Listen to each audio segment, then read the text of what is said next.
Se mi chiedi qual è la cosa più importante per fare video, per me sarà sempre la preparazione.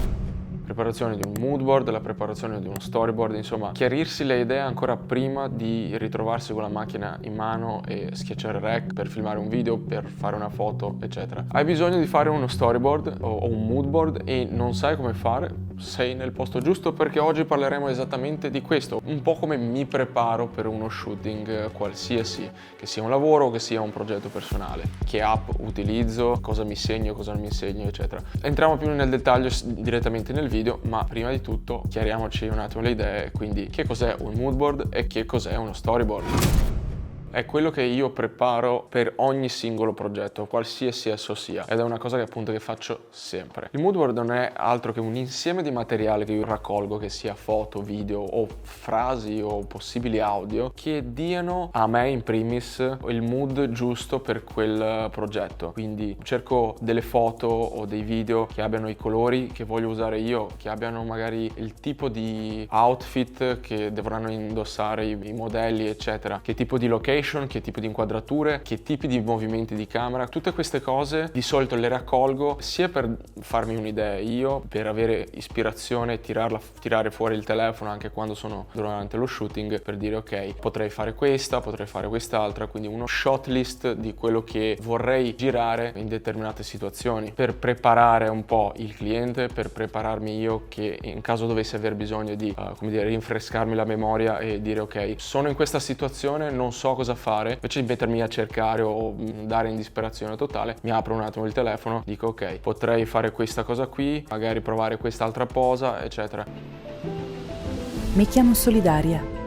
Sono nata dall'immaginazione di molte persone diverse. Sono il luogo. Quindi questa è una cosa un po' come dire salvavita in generale per riuscire a ottenere un risultato bello di base, cioè questo è il minimo che puoi fare, penso, per prepararti a uno shooting.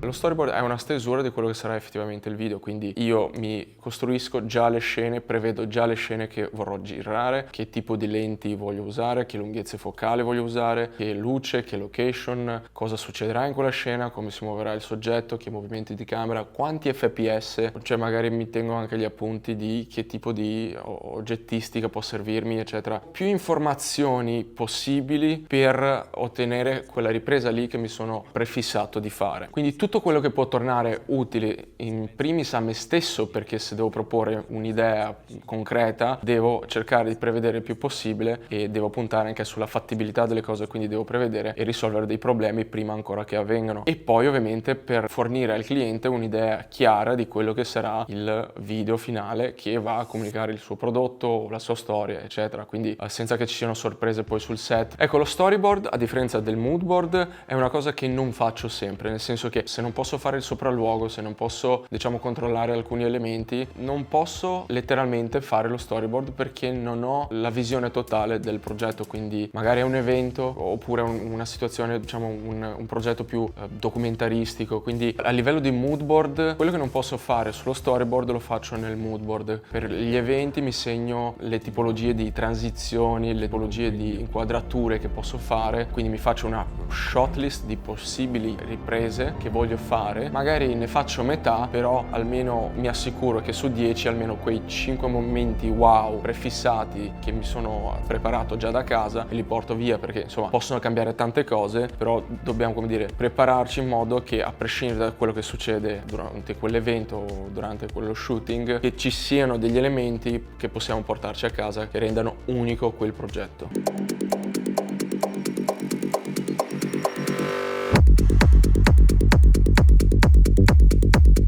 Parlando di strumenti e eventuali app utili che puoi usare facilmente, passiamo direttamente al PC e ti faccio vedere come faccio un mood board o uno storyboard. Diciamo che ci concentriamo più sullo storyboard, che diciamo lo storyboard non è altro che un mood board ma preimpostato in maniera cronologica e precisa, diciamo.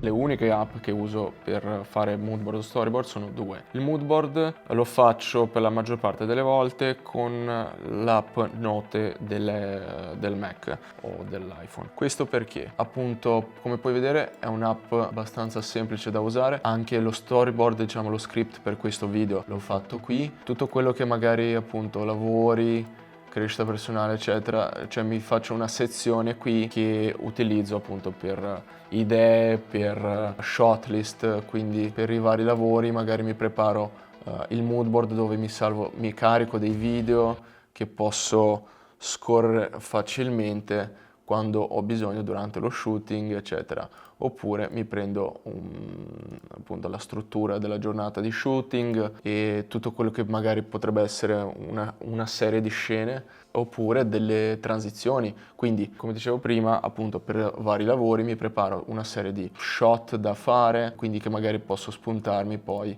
in base a o completati, non completati, mi segno degli screenshot per avere, diciamo come dire, delle inquadrature da fare o comunque delle transizioni eccetera già pronte lì sul momento, oppure mi carico direttamente dei video per avere delle idee per i movimenti di camera, per le transizioni e sì, questo è il moodboard che faccio, nel senso che nulla di troppo strano, cioè guardo online cosa trovo, guardo su Instagram varie pagine, magari non so, un shooting di borse moda, mi guardo tutto quello che è possibile a livello di come viene tenuta la borsa, in che pose si mette la modella, come viene illuminata la borsa eccetera. Cerco di farmi un'idea e di prepararmi al meglio visivamente e allenare l'occhio prima di arrivare sul set.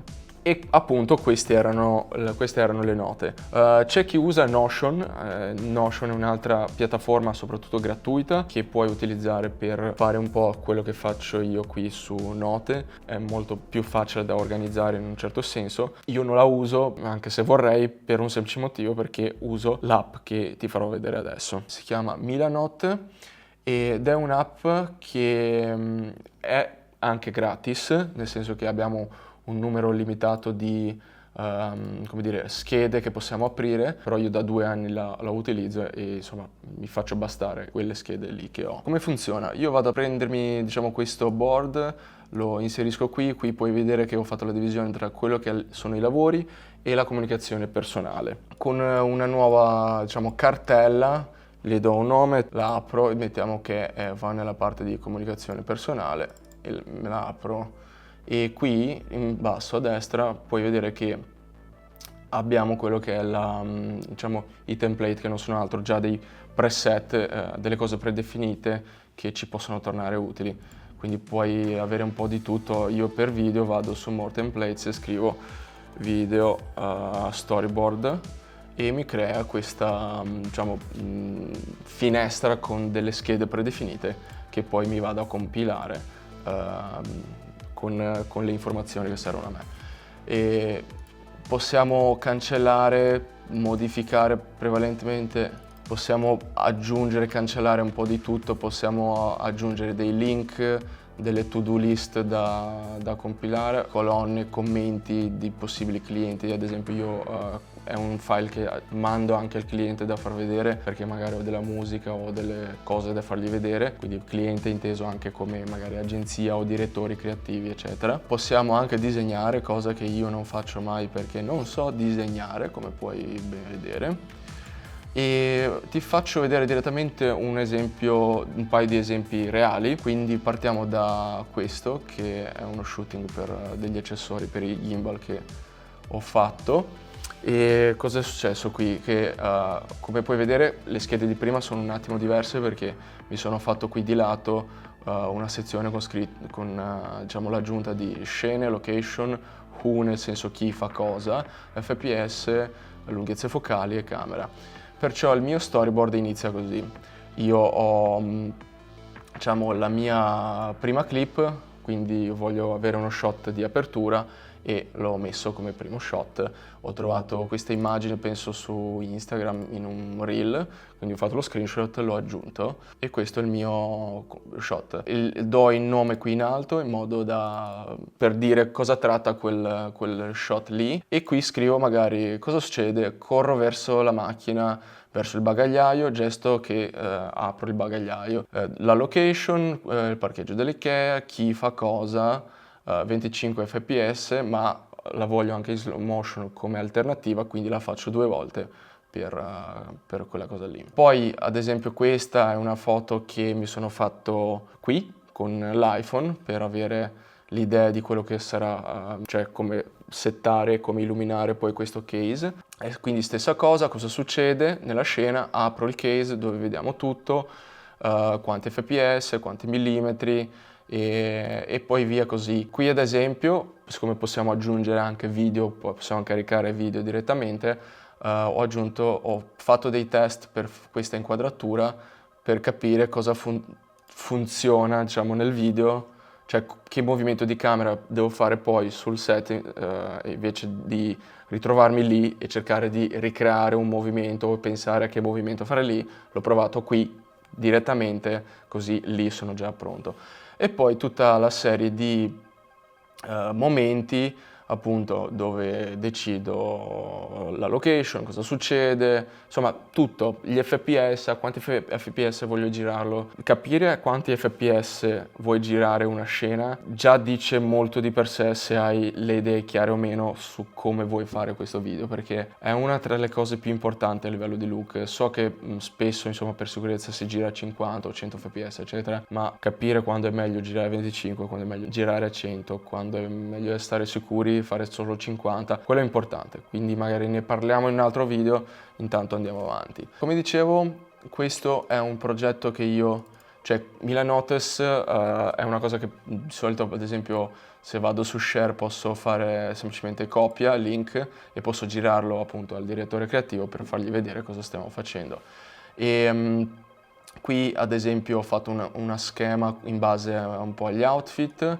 Questo magari lo rimettiamo qua dentro, e quindi per ogni outfit ho descritto quello che sarà la scena, la location, le possibili musiche scelte, un po' di eventuali to-do list, e poi quello che diciamo, quello che è lo storyboard e il susseguirsi di scene. Siccome non c'è un parlato e diciamo c'è una storia ma più un concept, qui era piuttosto tipo capire quali vibe dare una parte o un'altra, e quindi diciamo bisognava raccontare un po' una storia ma solo visivamente.